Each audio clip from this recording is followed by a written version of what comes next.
Donc, c'est parti. Rodolphe Bonas avec nous. Salut Rodolphe. Bonjour Stéphane. Alors, président maintenant de Aristide Retail Technologies. Voilà, CACOM évolue et devient Exactement. Aristide Retail Technologies. Karine Sanouillet, bonjour Karine. Stéphane. Donc, toi aussi, consultante, hein, Karine. Respire Conseil, c'est ça? Avec une dimension, j'imagine... Une grosse dimension transition écologique. Transition écologique, toute ta carrière dans la grande distribution. Et puis Vincent Maillet. Salut Vincent. Bonjour. Directeur général de Havas Commerce. On s'est régulièrement parlé. Vincent, tu as écrit un bouquin sur Amazon. Et là, une étude très complète autour de Walmart, très intéressante. Donc voilà, on va pouvoir décrire tout ça. Ça existe encore? Je ne sais pas qui peut... Les marges arrière, parce que je pensais au prix de l'électricité et les marges arrière, ça existe encore? Oh oui, c'est habillé un peu différemment maintenant dans le dispositif.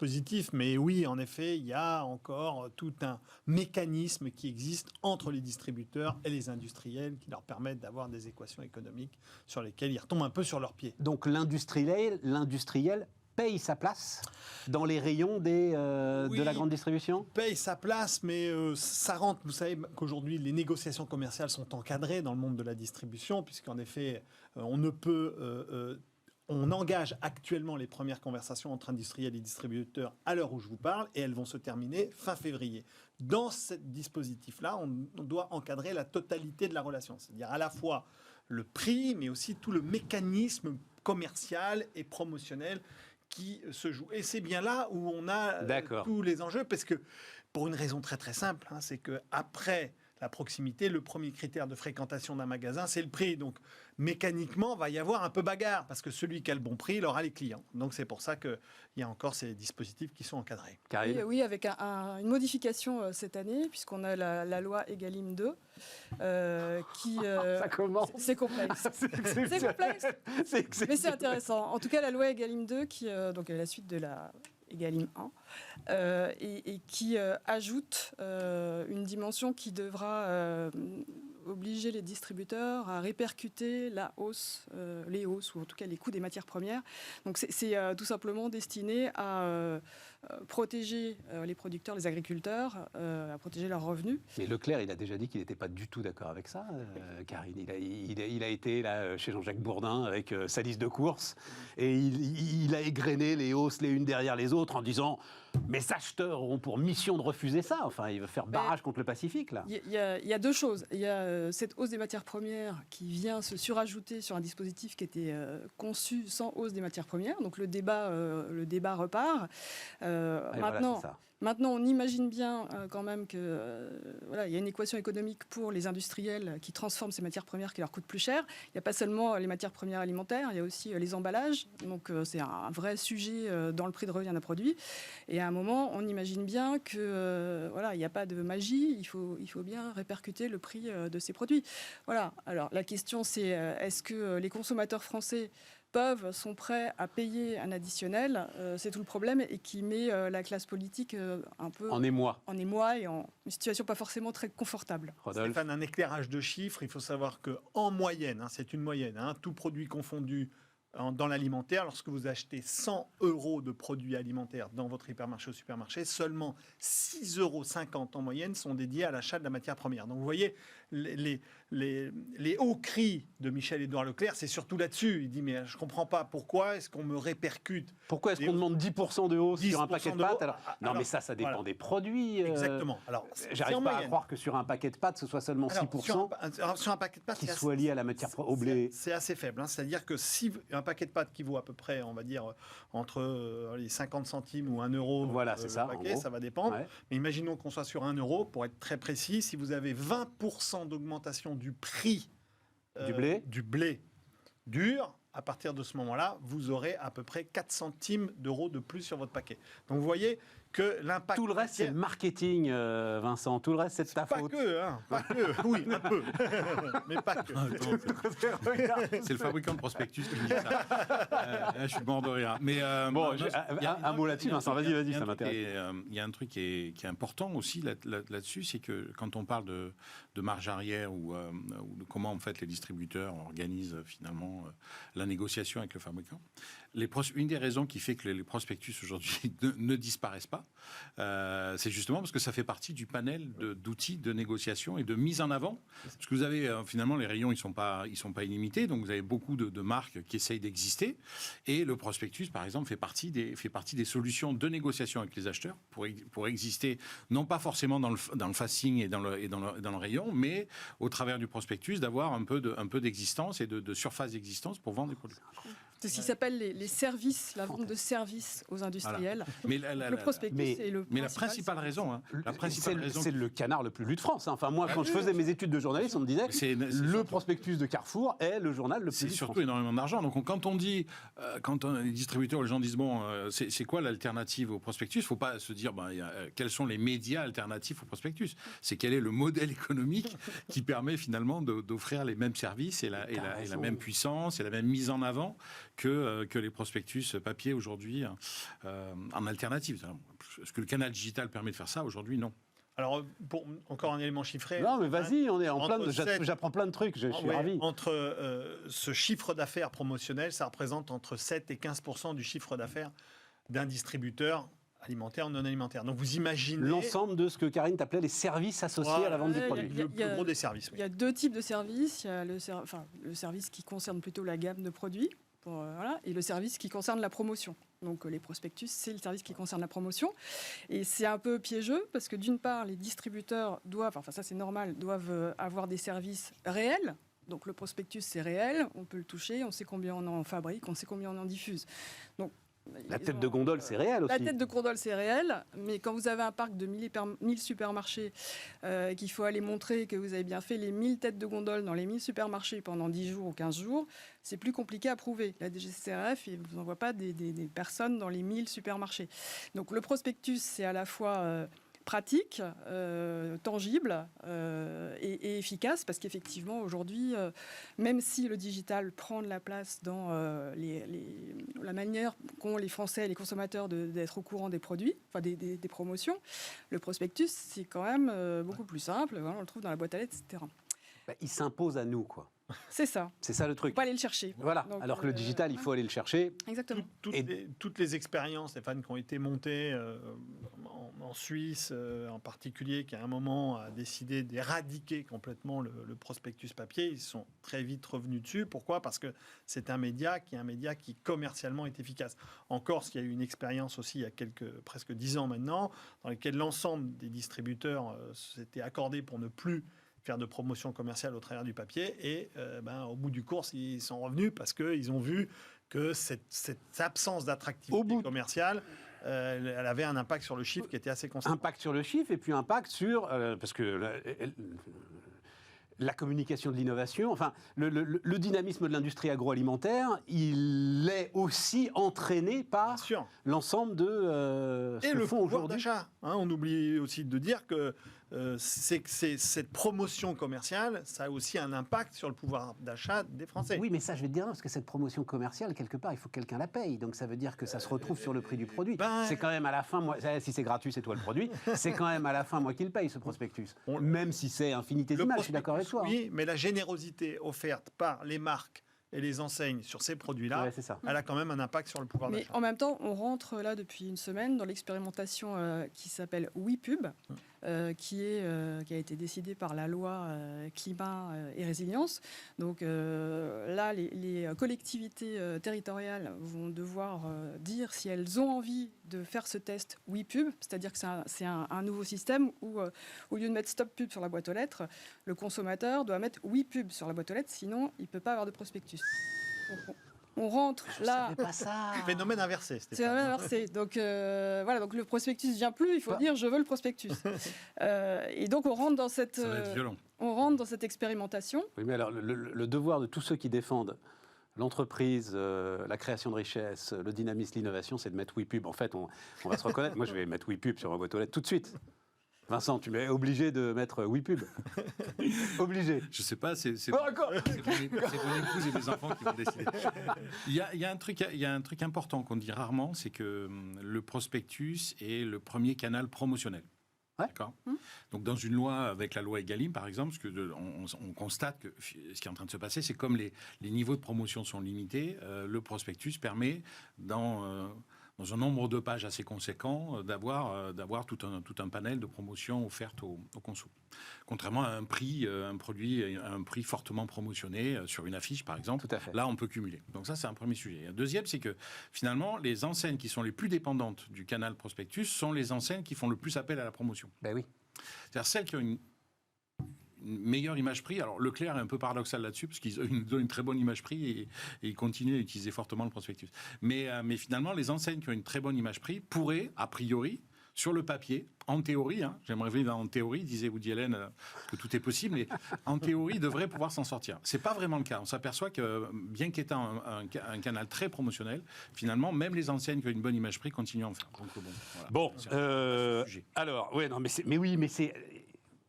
En fait, c'est ça qui va être formidable, c'est qu'on découvre à travers ce prospectus et tout ce qu'on pourrait encore en dire, que c'est une industrie.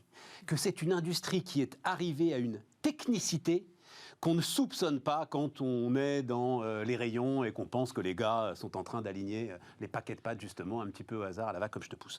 Rentrons dans le dur, là. Donc, Carrefour Auchan, rumeurs, etc.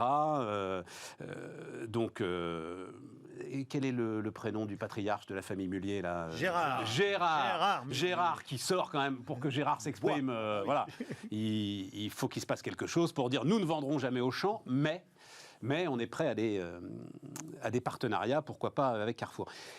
De quel syndrome est-ce que c'est le symptôme ? Le signe. En fait, oui, là, la réalité, tout d'abord, c'est que c'est à la fois surprenant et puis pas totalement. D'abord... Sans rentrer dans les détails de cette opération, parce qu'on verra, mais... Pour expliquer simplement une chose, c'est que Alexandre Bompard avait annoncé dès le départ, quand il est arrivé chez Carrefour, à dire le marché français de la distribution alimentaire aura besoin d'une concentration. Donc, qu'il y participe, à la rigueur, ça surprend personne. Tout à fait. Et puis, on connaît sa marque de fabrique. Quand il était à la FNAC, il a quand même lui qui a monté l'opération FNAC Darty. Donc, qu'il essaye de reproduire le système, c'est pas trop surprenant. Là, la réalité, c'est qu'en fait, on voit quand même qu'on a deux groupes, qui sont deux groupes intégrés. Vous savez que le marché français est divisé en deux typicités d'acteurs, à la fois les franchisés, les indépendants, Leclerc, Intermarché, Système U d'un côté, et puis de l'autre côté les intégrés, Casino, Carrefour et Auchan. Et donc l'idée, c'est de dire que ces deux marques d'intégrés pourraient se réunir avec une marque de fabrique à l'intérieur même de ces deux groupes. C'est que ce sont deux groupes très très forts dans le modèle de l'hypermarché. Et c'est un peu ça, le point, avec un Carrefour quand même qui cette année, ça il faut le souligner, a réussi à redonner des couleurs à son modèle de l'hypermarché. Donc on peut comprendre qu'il est entamé ou pas, on ne sait pas, mais entamé de premières conversations avec Auchan pour leur dire, écoutez, on a une recette, est-ce qu'on ne pourrait pas la partager ? Rodolphe, c'était assez simple. Alors, je ne sais pas mes confrères du Monde, mais à partir du moment où avec Casino, c'est même plus la peine d'en parler parce que c'est un problème d'homme entre les deux patrons, ou l'étranger, tu n'as plus le droit puisque c'est stratégique. Bon, et où avec les indépendants, tu ne peux pas le faire. T'as raison. Voilà, quoi. L'affaire est dite. Mais est-ce que c'est ça, c'est le malaise de l'hyper, le syndrome de l'hyper qui est l'idée aujourd'hui ? Il y a un sujet de croissance de Carrefour, de Carrefour et de oui, c'est ça, d'aller chercher de nouvelles parts de marché. On est sur un marché qui est flat depuis plusieurs années, parce que la population ne grossit pas en France, donc il n'y a pas de raison qu'on mange plus. Les prix n'augmentent pas non plus, donc si on veut aller chercher de la croissance, c'est forcément de la croissance externe. Bien sûr, il pourrait aussi recréer des magasins ex nihilo, mais ça devient de plus en plus compliqué de trouver des emplacements, voire impossible avec les lois sur l'artificialisation des sols, de toute façon. Voilà. Donc, il n'y a pas tellement d'autres solutions pour aller chercher de la croissance que de soit s'allier, soit faire une fusion. Enfin voilà, après, on ne sait pas quelle forme ça prendra.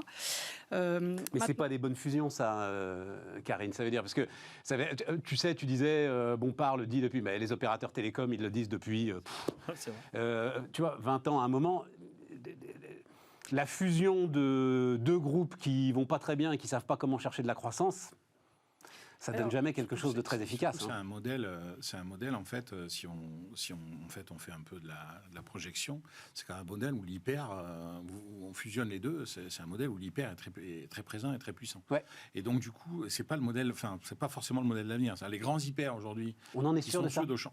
aujourd'hui, on va plutôt vers des petites structures, des moyennes structures, sachant que le modèle économique de l'hyper, il fonctionne quand le non alimentaire est puissant. Parce que l'alimentaire, il y a un moment où quand vous avez 15 choix d'avocats et de tomates, ça va pas beaucoup plus loin que ça. Tout à fait. Donc il passe par un renouveau du non alimentaire. Et aujourd'hui, moi, je connais pas d'hyper qui réinventé à ce point le non alimentaire qu'on se dit waouh, génial, les gens vont retourner.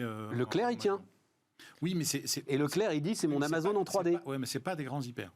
Perdez pas de vue que le format aujourd'hui, c'est autour des 10 000 m2, en fait, on va dire. Un peu en dessous. Et de quoi on parle pour Carrefour Auchan? En fait, ce qu'il y a, c'est que le problème, c'est la définition de 20 000. Voilà, c'est ça. D'accord. C'est en fait les deux enseignes qui ont les plus avec grands un non supermarchés. alimentaire forcément dans la surface qui est très pesante. C'est-à-dire qu'il faut énormément de rayons non alimentaires dans ces surfaces pour les rentabiliser. Et puis, ça fait des années qu'on dit que ce soit Carrefour, Auchan, que ces hyper-là, quand ils vendent un téléviseur, par exemple, en rayon, ils perdent de l'argent. Parce que la concurrence du digital est forte. Les marges sont tellement faibles que vendre un téléviseur, c'est-à-dire mettre en place une organisation de la livraison, un vendeur, un conseiller, machin, fait qu'ils perdent. C'est de l'EBIT négatif aujourd'hui. Donc la difficulté du modèle aujourd'hui hyper, elle est là. Et donc l'idée, c'est... Non, mais attends, ça m'intéresse juste finir ça, parce que l'idée donc de l'hyper, c'était en fait... J'attire le chaland en disant il va absolument tout trouver, je vais perdre de l'argent sur le téléviseur, mais je vais me récupérer sur autre chose. Et en fait, là, il n'y a plus rien sur quoi se récupérer, c'est ça le... Si, parce que les parts de marché alimentaire restent à peu près stables, d'ailleurs. Oui, mais avec des marges qui sont... Non, enfin, c'est là-dessus qu'ils gagnent de l'argent. Alors après, il y a une difficulté qu'évoquait mon camarade tout à l'heure, mais je veux dire, aujourd'hui, c'est le poumon la grande distribution alimentaire, et notamment des hyper, ça reste l'alimentaire. Après, le non-alimentaire permettait d'augmenter les paniers. D'accord. Alors, les hyper font toujours 40% des dépenses des Français pour leur alimentation. Donc on parle bien là des grands hyper. Hein, les hyper, Leclerc. Tous hyper confondus. D'accord. Donc au-dessus de 10 000 m². Non, le point, c'est ça, c'est que on a une définition en France de l'hypermarché qui dit un hypermarché, c'est au-delà de 2500 m². Mais en fait, la réalité, c'est que le modèle entre 2500 mètres et 20 000 m², c'est plus du tout le même magasin, c'est plus du tout le même modèle économique, c'est plus la même histoire. Ouais. Et ce qu'on a bien identifié, c'est de dire que, ce que dit Vincent est tout à fait vrai, c'est que en fait, on se rend compte que la frontière, elle est entre 8 et 10 000. Hein, c'est-à-dire que... Frontière de rentabilité. Oui, non, de performance. De performance. Ça ne veut pas dire que les autres sont pas à la place rentables. du non alimentaire. Exactement. Et donc, à partir du moment où on bascule dans les 10 000, on arrive à une logique dans laquelle on va au-delà d'un alimentaire et d'un non-alimentaire de dépannage. On est obligé d'avoir des rayons non-alimentaires puissants, c'est-à-dire dans la TV, IFI, vidéo, la déco. Il faut qu'il se passe quelque chose sur ces rayons. Il faut qu'il se passe quelque chose. Et à ce moment-là, on se rend compte que la concurrence du digital vient bousculer, chahuter le modèle économique. C'est pour ça que sur ces dernières années, juste pour préciser ce point-là, c'est ce qu'on n'avait jamais vu se faire en France, c'est que des très gros supermarchés ont commencé à fermer des mètres carrés, c'est-à-dire à réduire leur surface de vente en disant attends, moi je ne peux pas faire face à ce modèle-là. Karine ? C'est une question de trafic en fait dans ces très grands magasins. Il y a un trafic qui diminue, enfin des clients qui viennent moins, parce que d'abord les gens ont moins envie que dans les années 80-90 d'aller passer la demi-journée en famille dans l'hypermarché. Voilà, ça c'est fini. Donc il y a une problématique de trafic. D'autant qu'effectivement, comme disait Rodolphe, il y a des alternatives pour acheter le non-alimentaire sur Internet, en e-commerce. Donc, c'est des modèles qui deviennent plus fragiles. Même si ça reste une part très importante encore de la consommation des Français. On n'est pas en train d'avoir un effondrement des hypermarchés. Mais c'est vrai que les Français habitent de plus en plus en ville. C'est plutôt les formats moyens ou petits qui sont en centre-ville et plus les formats de périphérie pour lesquels il faut prendre la voiture pour aller faire les courses. C'est ces formats plus petits en ville, là où se trouvent les gens, qui ont de la croissance aujourd'hui. Vincent, leçon de Walmart là-dessus? Alors, leçon de Walmart... mais enfin, pas... non. Elles sont très très nombreuses. Mais juste sur les hyper... Alors Walmart, alors d'abord, il est très fort. Ils sont très forts sur le non-alimentaire. Walmart, c'est assez bluffant d'ailleurs parce que. Mais justement, ils ont des solutions. Eux, ils ont trouvé des solutions. Ils ont des solutions. Après, ils souffrent, hein, mais comme tout le monde, mais ils ont des solutions. Le truc qui est très intéressant, c'est quand vous visitez un hyper Walmart, vous avez l'impression que l'alimentaire a été restreint par rapport à la France. C'est-à-dire que la surface de l'alimentaire en France est bien supérieure à l'équivalent d'un hyper Walmart aux États-Unis. Ils sont très forts sur le non-alimentaire, notamment sur les prix. C'est absolument bluffant.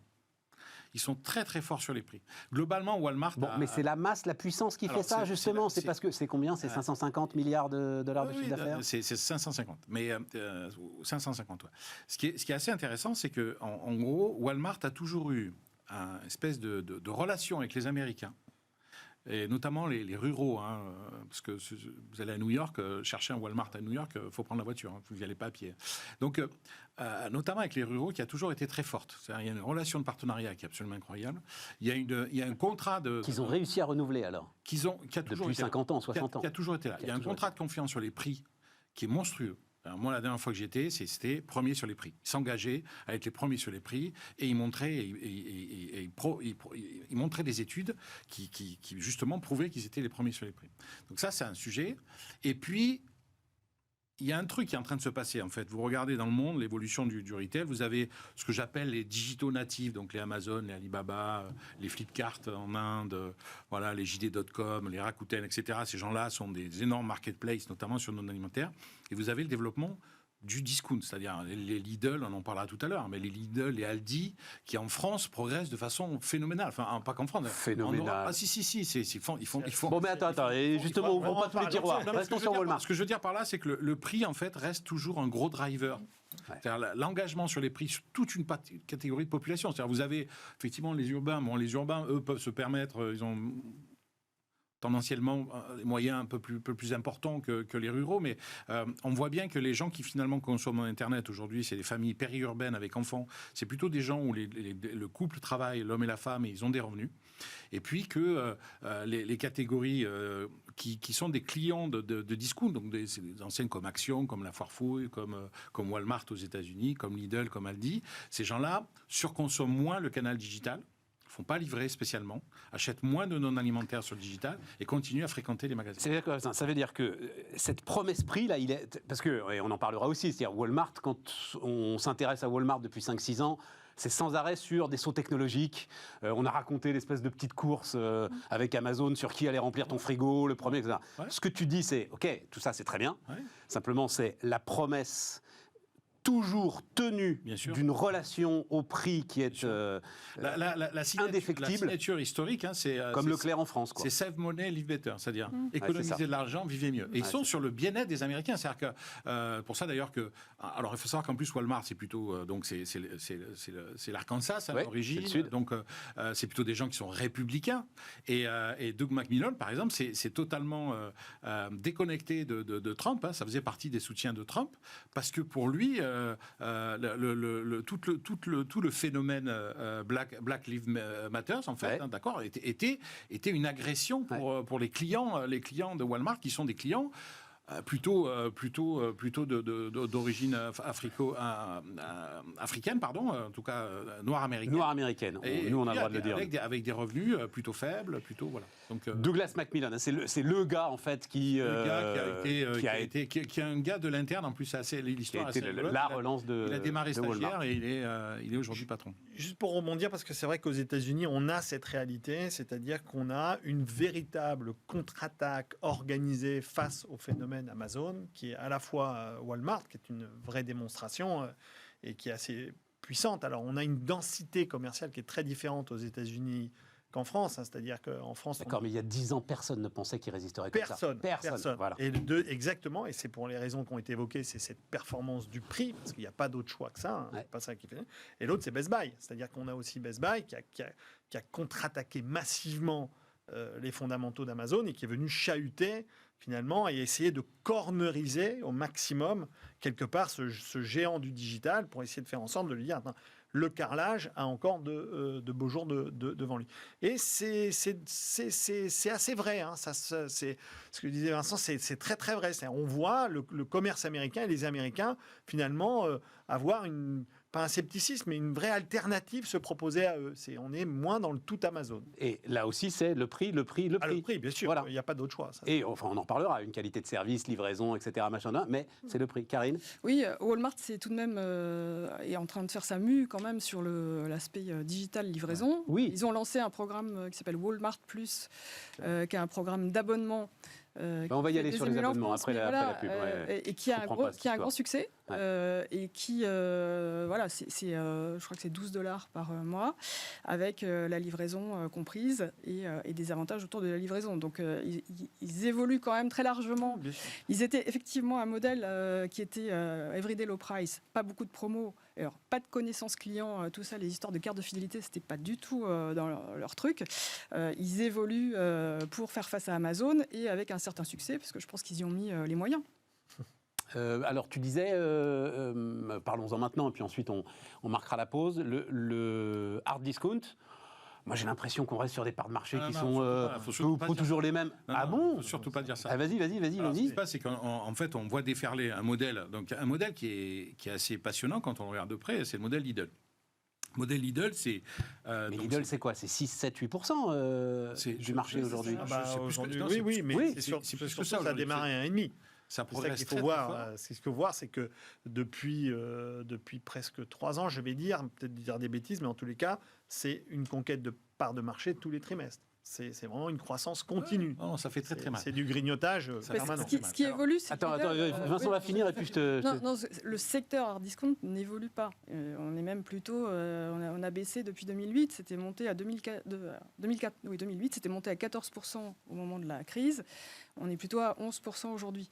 En revanche, il y a eu des disparitions d'enseignes. Il y a Dia qui a disparu, par exemple. Donc Lidl, au contraire, a beaucoup investi en France. Elle dit aussi. Donc ces deux enseignes-là, elles gagnent des parts de marché, mais sur un marché lui-même qui n'évolue pas. D'accord, je comprends. Ok. Alors, Vincent, après, je comprends ce que vous voulez dire, mais il y a un point qu'il ne faut pas perdre de vue. C'est-à-dire que si vous regardez Lidl, c'est un modèle de pur discount, on va dire... façon Europe du Nord. C'est-à-dire que là, pour le coup, on est dans du prix. les produits sur les palettes, on y va. Quand même, à l'époque, c'était limite trash, d'ailleurs. Tout à fait. Chez un Lidl, vous disiez waouh. Et en gros, ils ont fait un trajet qui est assez intéressant. C'est pour ça que je pense qu'il faut faire attention à pas trop les cornériser. C'est qu'on voit que l'expérience magasin, la qualité produit, puis surtout les non alimentaires. Ce qui est hallucinant d'ailleurs. Là, moi, pour le coup, je trouve ça absolument à raconter. Je trouve ça absolument fabuleux. C'est que donc ils ont fait monter en gamme l'expérience alimentaire, donc avec du pain cuit sur place, avec des choses assez intéressantes, toujours en gardant cette idée prix. Et puis des magasins de plus en plus sympas. Et puis alors, ils font un truc qui est absolument incroyable, c'est que ils ont des produits non alimentaires. Vous savez, le fameux robot cuiseur, le vélo, la petite tronçonneuse à bois, etc., à des prix qui sont absolument canons. Et sur lesquels ils communiquent, et donc ils font venir... Et donc là, ils font des opérations de déstockage, quoi. Ils font des opérations de déstockage, arrivage, on va dire, des coûts. qui cartonnent. Donc en fait, ils ont gardé finalement l'esprit qu'il y avait dans les hyper à l'époque. L'hyper vous faisait venir parce que la promo sur l'appareil photo, le vélo ou l'autocuiseur était tellement canon que vous aviez envie de vous l'acheter et donc vous alliez en hyper. Et puis vous faisiez vos courses alimentaires. Et finalement, Lidl a gardé cette recette, mais sans avoir des rayons, ce que vous disiez tout à l'heure, sans avoir des rayons absolument incroyables à gérer avec des télés, des centaines de télés, des centaines de vélos, des machins, des trucs. Logique de coût. C'est une offre extrêmement courte, extrêmement limitée, des prix canons et toujours ce produit d'appel. Et donc, vous avez des gens qui vont aujourd'hui chez Lidl pour acheter le produit d'appel parce que le robot est à 200 €, là où chez Vorwerk, l'équivalent, il doit être à 800 ou 1000. Et donc, vous y allez parce que vous dites, tiens, il y a une super affaire à faire en non alimentaire. Et puis, boum, vous achetez l'alimentaire. Raison pour laquelle je ne sais pas et je ne pense pas qu'aujourd'hui, on peut qualifier Lidl dans un marché du hard discount. Je pense qu'il a quitté Ils en sont sortis ce monde du hard discount, voire même du discount, pour aller vers ce qu'on appelle des enseignes dominantes de marque propre. Alors, ça ne veut plus rien dire, mais Si, on comprend bien. c'est clairement... Non, mais Il n'y a pas les grandes marques. voilà, mais ça on veut, sait, ça veut dire c'est un peu le dispositif, et on retrouve ce confort d'achat, une qualité de service, une efficience aussi dans l'achat. Donc c'est vrai que c'est un modèle, ça y est, c'est une force. Donc c'est qui le hard discount alors? Le hard discount, Il devient très réduit alors à ce moment-là. Alors, il devient- Lidl est en train de se faire dépositionner par Aldi. exactement. Alors ça c'est très intéressant. C'est en quoi la nature a horreur du vide. Ouais. Ça veut dire quand on annonce annonce en France l'arrivée de Merck et cette enseigne, alors là, de super hard discount russe, où là, pour le coup, on bascule dans un côté soviétique de la consommation. Ça veut dire qu'à un moment ou à un autre, eux, ils ont regardé le marché français, ils ont dit, Lidl quitte son Tous en bourgeoise. Moi, je vais continuer. En même temps, Karine. pourquoi Lidl a fait ce déplacement et qu'Aldi, à mon avis, le fera aussi, c'est que c'est ce qu'attendent les consommateurs. C'est-à-dire qu'en France, il y a moins d'envie des consommateurs, même de ceux qui ont moins de moyens, d'aller dans des magasins comme ça, où c'est quand même pas gai, quoi. Et en France, il y a aussi de l'aide alimentaire. Donc, en fait, les gens qui ont vraiment des difficultés pour manger, il y en a qui mangent avec l'aide alimentaire, partiellement ou complètement. Ceux qui peuvent se permettre... Ah oui, je comprends ce que tu dis, c'est intéressant. C'est-à-dire c'est étroit, en fait. entre tous nos systèmes sociaux, on va dire ça comme ça, effectivement, la puissance des Restos du Cœur, qui n'a peut-être pas d'équivalent ailleurs en Europe, j'en sais rien, mais enfin, c'est très, très, très puissant. En fait, le créneau du super hard discount devient très étroit. Exactement. Et puis, Bon, on est un mot, parce qu'il faut qu'on marque une pause. dire, mais je suis entièrement d'accord. Il y a aussi cette idée en France que en France, on est quand même un pays d'agriculteurs. Donc la qualité du produit, bien manger en France, ça reste quand même un argument important. Donc acheter des produits de qualité et donc les payer un peu plus cher, c'est quelque chose qui est accepté en France, peut-être plus que dans d'autres pays. On marque une pause et on se retrouve dans un instant par les grandes distributions.